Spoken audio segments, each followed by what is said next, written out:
So say you have a basic problem here with a beam and you need to calculate the internal moment, normal force, and shear force.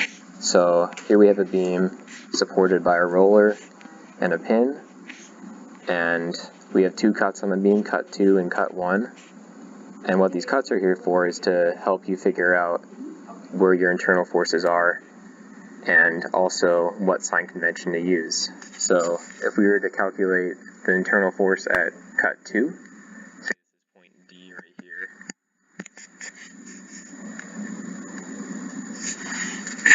then so cut 2, you'd cut it from the left end of the beam up to cut 2, and then you'd use this sign convention here. So your normal force pointing outward would be positive, your shear force pointing downward would be positive, and your moment, your bending moment pointing upward over the beam would be positive.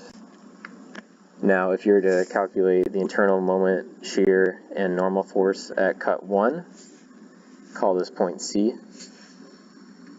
So you'd start from the right end of the beam, go to cut 1, and then it looks something like this here. And here, all the sign convention would be opposite.